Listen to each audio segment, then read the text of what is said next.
ٹھیک ہے سر، بہت شکریہ۔ اجمل چیمہ صاحب ایک دفعہ پھر آپ کے پاس آتے ہیں، آپ اپنا مائک انمیوٹ کر کے سوال پوچھنے کی کوشش کیجیے۔ اچھا جی، فیض رسول آپ اپنا سوال پوچھ لیجیے دوبارہ سے۔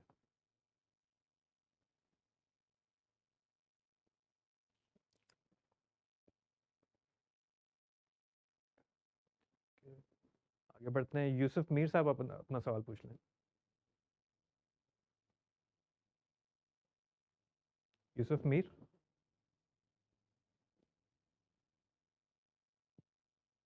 السلام علیکم۔ جی وعلیکم السلام۔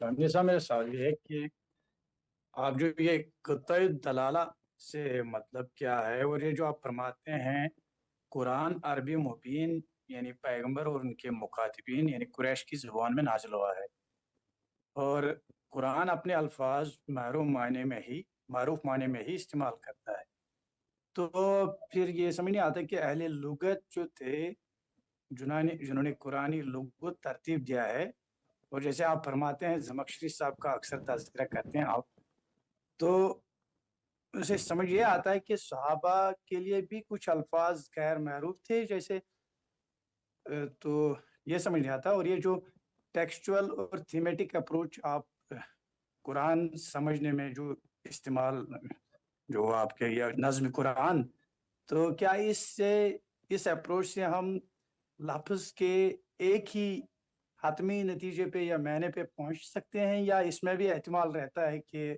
تعویلات کا، اور عام اور خاص کا کیسے پتہ چل جائے؟ شکریہ سر۔ شکریہ۔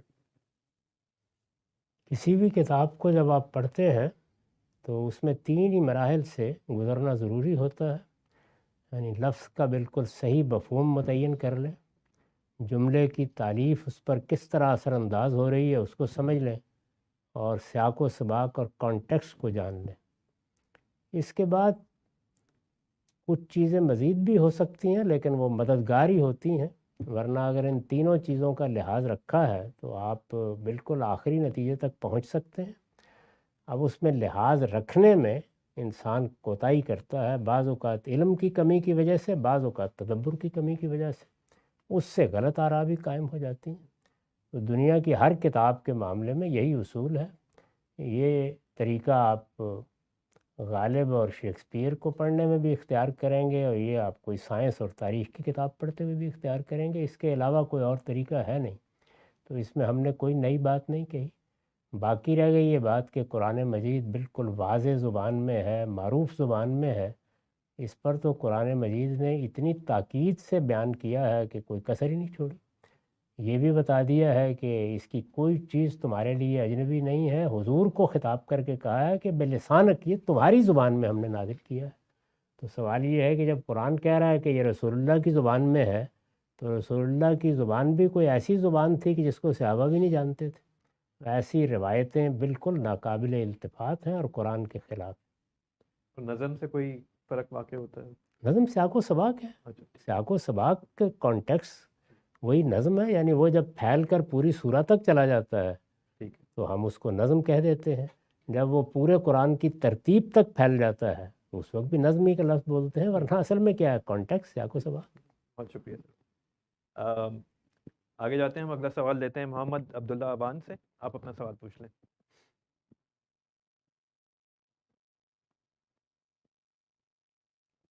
السلام علیکم۔ وعلیکم السلام۔ غامدی صاحب، میرا سوال یہ ہے کہ ہمیں مسلمانوں کو یا تمام انسانوں کو دین میں جو سب سے بڑا امتحان ہے وہ یہ ہے کہ ہم نے غیب پر ایمان لانا ہے، خدا کو یا آخرت کو دیکھے بغیر ان ساری چیزوں کو ایمان لانا ہے۔ اسی طرح تو اس اسپیسیفک امتحان میں ہمیں کیوں ڈالا گیا ہے؟ یعنی قرآن میں بھی ہمیں دیکھنے کو ملتا ہے کہ بہت ساری اقوام نے یہ مطالبہ کیا کہ ہمیں خدا دکھا دیا جائے، اسی طرح دنیا میں بھی بہت سی چیزیں ہو رہی ہوتی ہیں، تو ان کا جواب یہی دیا جاتا ہے کہ ان چیزوں کے برخلاف کچھ نہیں ہو سکتا، کیونکہ اگر اللہ یہاں پہ انٹرفیئر کرے گا یا کچھ اور ہوگا تو غیب کے پردے اٹھ جائیں گے۔ تو یہ اسپیسیفکلی غیب کا امتحان کیوں ڈالا گیا کہ ہمیں دیکھے بغیر ہی ایمان؟ شکریہ۔ اس لیے کہ ہمیں انسان بنایا گیا اور انسان میں یہ صلاحیت ہے کہ وہ دیکھے بغیر چیزوں تک پہنچ جاتا ہے۔